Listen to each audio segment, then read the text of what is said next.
Welcome to Undercurrent. I'm Angela McDonald, your host for this evening. Singing is something we all enjoy, whether it be on our own or with others. And when you find like-minded people that enjoy singing with you, all the better. Perth has a new choir, the Xprexion Choir, and Lauda found out what motivates this choir to sing together so beautifully. I'm Lauda Novo, and today we are at Pastor Place in Balcatta, ready to enjoy a night of music and spirituality. The choir, Expressive Music, is ready to delight us with some powerful African voices to get us closer to God. Choir is the organizer of this event, Expression, manifesting God's splendor through music, and is also the director of this choir. So tell us, Choir, how long have you been directing or organizing this event for? Well, we started in 2011, and this is the fifth event. We call it Expression. The reason being that we want people to come and express themselves in the house of God, in the presence of God, with a particular style of music, which is the African styled music. It's fast, it's loud, it's very rhythmic. So 2011, and what we've seen is that every year it's grown bigger and bigger. So this year we are expecting even a much bigger crowd than we saw last year. Yeah. Amanda Duru has been one of the performances tonight. How are you? I'm good, thank you. This has been a very special night for you. Is this the first time that you are taking part of this Expression music show? Yeah, this is my first time of performing, but although I was here last year when they did a concert last year, so I heard it on the radio and I came. So I spoke to some of them and I told them, look, I'm a recording artist, you can invite me to come and, to support you guys. So I'm in Australia this time on a tour, and they invited me to come, and I said, yeah, I'm gonna come and contribute to what they're doing. Yeah. How long have you been a member of Expression Group? I've been a member of Expression team for 4 years now, going to 5. This year making it our 5th year, and we started in 2010. Yeah, I think that's 5 years, isn't it? Yeah, 2010. It was just a small group, but we've been gradually growing, and this is how far we've come. Yeah. So Pastor George Moyo, yes, you have sent a very special message to all the audience tonight. What can you tell us about it? It is a message of hope in the midst of hopelessness. It's a message of faith in the midst of fear. It's a message of encouragement in the midst of discouragement. I'm sure you agree with me. We are living in times now, the uncertainty of life and tomorrow because of all what's happening around globally. And therefore, I do believe that Expression, the event that runs every year end on the 26th of December, it is designed to communicate to somebody out there that has lost hope, that has lost dreams, that has lost purpose in their life, that they can rise up again and live their life of purpose. Forgiven me. You are the Lord over my life, now and forevermore. I declare I am new. I'm set free and I am delivered. In Jesus' name, amen. Emmanuel is one of the members of Expression Group. He has delighted us with his beautiful voice tonight. How are you? I'm doing very good, thank you very much. This has been a very special night for you, I guess. Is this the first time that you are singing with the Expression Group? It's about the second time because we did the same last year. Yeah. And last year was my first time and it was indeed great. And this year is my second time and it's always great and it's a pleasure to join this team. Lauda Noble reporting for Undercurrent. After years of discussion, the Barnett government has been consulting with the local Noongar groups within Western Australia. A landmark decision has been made with the signing of a treaty, but not all Noongar people within those clans feel that they were fairly consulted. I find out what it was they had to say. The West Australian Barnett government has been in a series of negotiations and agreement with the South West Land and Sea Council. After a lengthy period of negotiations, a treaty has been signed. The Noongar people have been recognised as the traditional owners of a substantial amount of land in Western Australia. But through this agreement with the Barnett government, land use has now been relinquished in that the native title owners have given up their rights in exchange for this agreement with the Barnett government. There were 6 claim groups, and within those groups there are more family groups that didn't actually have a say to these negotiations. On behalf of 4 individuals who are from the Noongar people of the southwest of WA, commenced proceedings in the High Court of Australia challenging Indigenous land use agreements that the state of WA has reached with the Southwest Land and Sea Council Aboriginal Corporation, and the effect of the registration of those agreements with the Native Title Tribunal will be to forever extinguish our clients' native title rights. The purpose of these proceedings are to invalidate those agreements so that that extinguishment will not take place.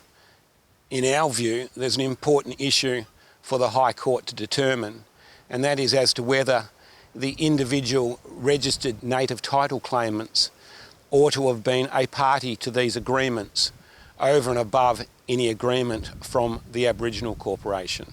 With the deal, people were saying, oh, we'll get a lot of money. But yeah, who's going to get the money? The same people who had it before. Plus, we're not going to get anything for 10 years, no infrastructure. We need infrastructure now.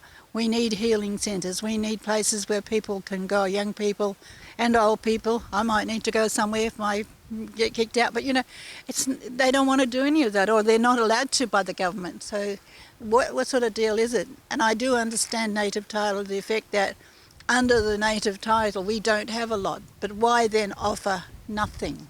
We were quite shocked in reading the template, and to see that it was 850 pages, and there's more than 35,000 Noongar people in Noongar country.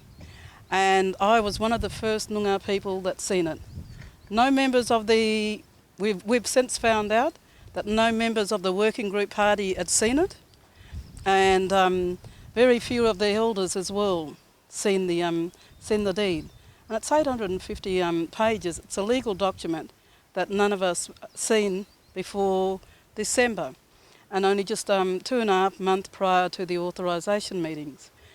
I was quite overwhelmed and disgusted as a Noongar woman to see in there that the deed required me to surrender my rights, my land, and any rights to ever appeal the government on the Native Title Act, as well as all other acts that caused grief, hurt and pain to our people. Because I'm a no voter, I'm against this because the people weren't involved, and lots of family groups weren't even informed and weren't asked to participate. And one of the things that I've been told, because I'm a no voter, I will not be entitled to any of the support or assistance through this no deal. And I have a grandson who has a disability, a severe disability, and yet I'm told by these people that I will not receive any help at all. Because of what would happen if the High Court were to find these agreements invalid, that's an issue for the Noongar people and the state of WA.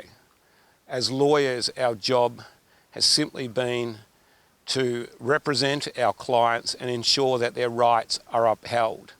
I suppose the most disappointing part of this process for us has been to find that no matter where our clients looked, they couldn't find anyone to assist them, whether from the private sector or the government sector or from their own Aboriginal representative bodies. They couldn't find anyone to assist them to, I suppose, check to make sure their rights were being upheld. My forte is winning business disputes. It's certainly not in native title matters, but nevertheless, we have felt compelled that they couldn't be left without any representation at all, whilst their rights were to be forever extinguished. I'm Angela McDonald, and this is Undercurrent. In the past, we were immunised. We thought it was just the thing to do for ourselves and the community. Today, though, parents are making the decision not to immunise their children. So what does that mean for our community? Juanita went to the streets to talk to people to find out their opinions. Should childcare benefits be taken away from parents who choose not to vaccinate their children? Today we hit the city of Perth to find out what people think about this. Are you aware that as of January this year, childcare benefits will be withdrawn from parents who do not vaccinate their children? Yes. Their children? I am, yeah. Yeah, I've heard of that on TV and whatnot. Yeah, I'd heard something about that, or my wife had, yes. No, I wasn't aware. Australia signed this human rights law which states that childcare benefits should be given to children with working parents. Do you think that they are not complying to this treaty if they take away the childcare benefits? It does sound like they're not complying, but I also think for children's safety it's an important measure. I think that if people don't abide by the things that are set up to protect children and other families, then they have to accept the penalties that go along with that. If parents work, and they should be entitled to it. Chickenpox and shingle vaccination have proved that it could lead to keratitis, which is a permanent damage to the eye. Do you think that with such consequences, parents should still be given a chance to choose whether they want to vaccinate their children?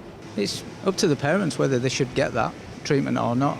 Whether it comes with a side effect is entirely, the choice should be theirs.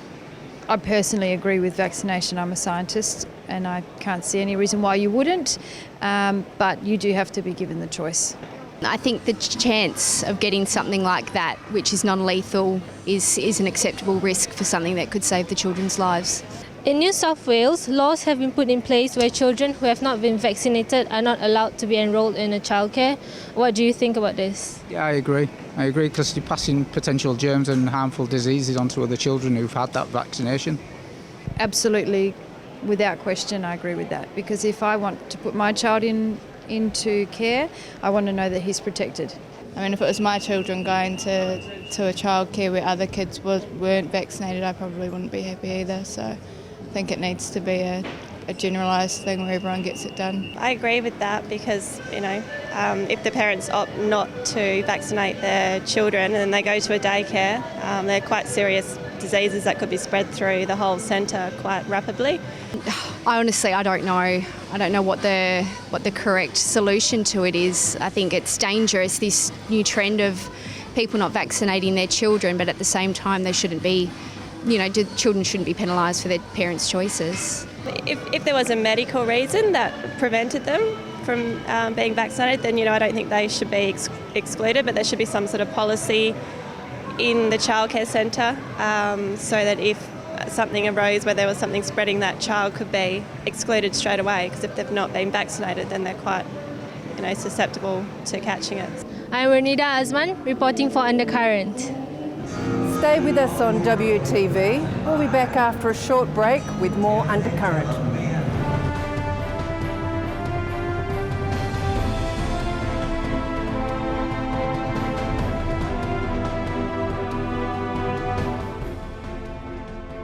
Perth only has less than a dozen King Jarrah trees left. They're 400 years old, and just last month, one of these trees was cut down, much to the dismay of plant enthusiasts and plant biologists. I went in search of some answers. Right.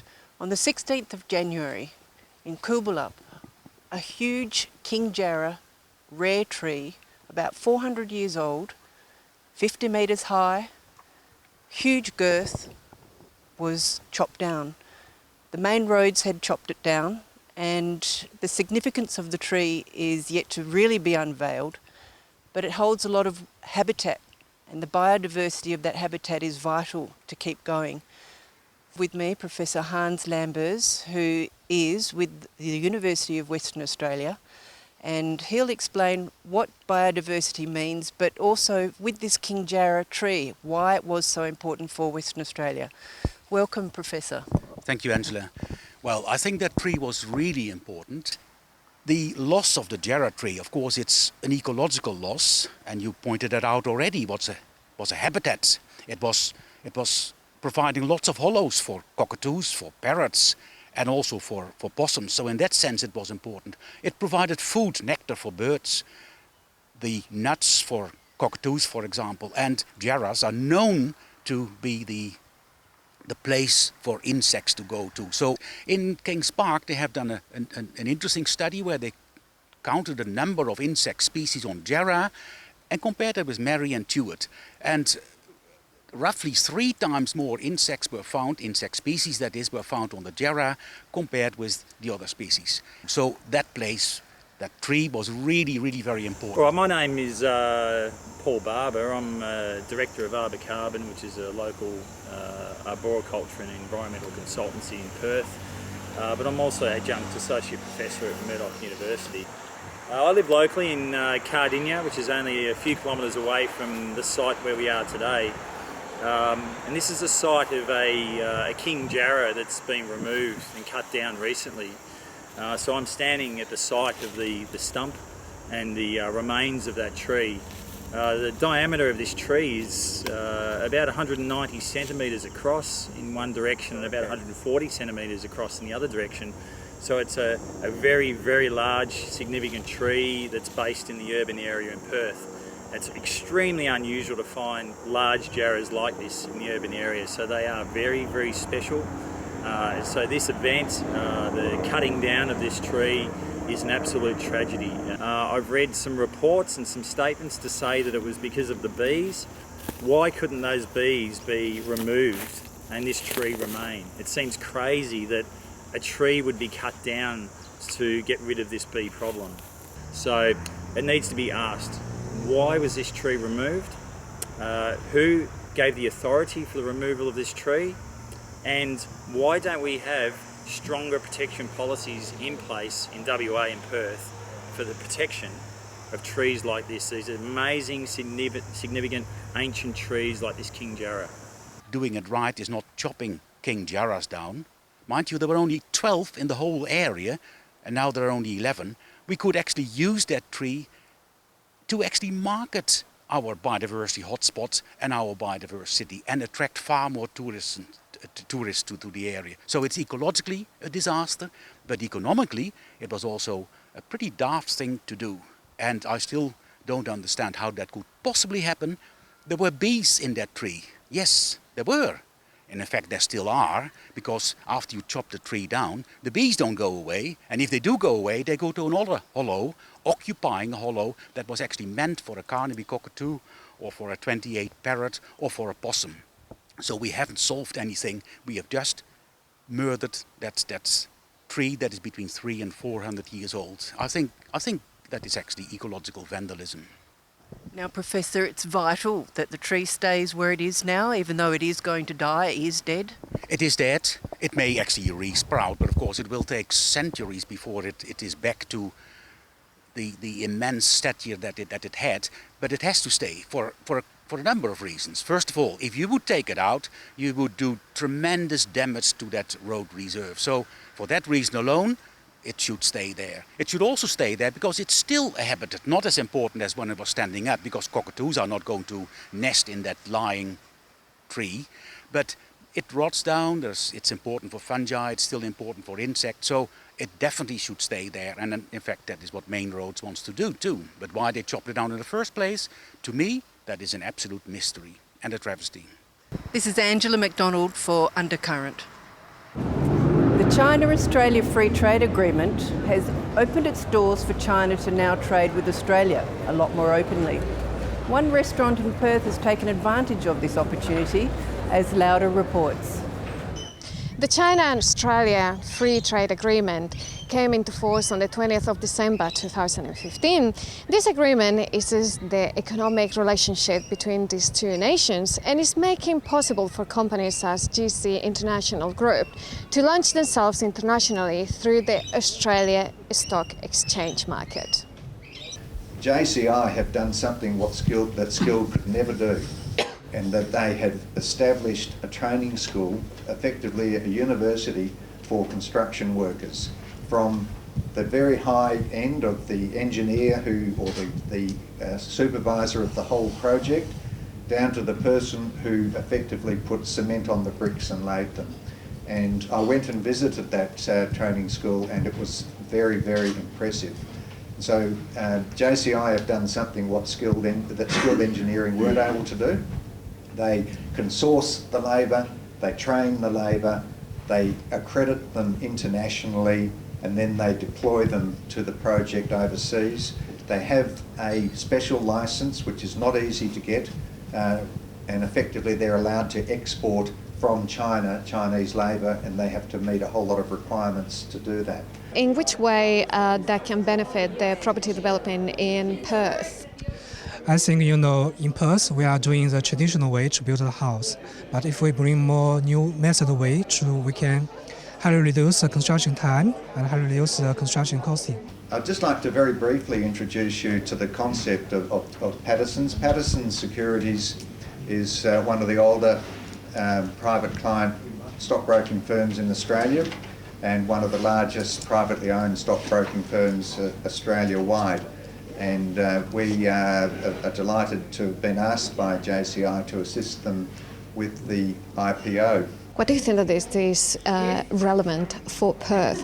Having this training school, do you think that it could help us to improve the way that our mining companies are working, for example? I think this college probably is specialized in training labor force for construction industry. What are your expectations once the company is launched in the Australia Stock Exchange? Well, the funding that is raised as part of the IPO will be used to support JCI's expansion in international markets. As part of that, they will be opening a new office in Beijing so that they're closer to their clients that at the moment are the state-owned enterprises. And it will also be used to provide working capital for JCI to bid and tender for offshore construction projects. Are you planning on opening here in Perth as well occupational training school? No, that is not part of the plan for JC International at the moment. JC has a training college in Manshan province in China where it trains all of its construction workforce that are based in China. As part of its construction efforts, when it works offshore, it does train local workers, but that is usually done on the ground in those countries where the construction is taking place. Do you think that this could have been possible without the China and Australia free trade agreement? I'm not sure if it would have been as easy to do as it now is currently with the Australia-China Free Trade Agreement in place. I think that that's provided a very strong stimulus for JCI to consider its listing in Australia and then pursue its IPO here. Laura Noble reporting for Undercurrent. A new era in art has come about in Leederville, Western Australia. Functional art, taking advantage of the sun and solar energy through flowers. Laura Smith reports. Have you ever wandered through many of Perth's business or office buildings and saw a patch of grass or maybe even some flowers? It wouldn't be that unusual, would it? But how about 3 6-foot-tall solar power generating flowers?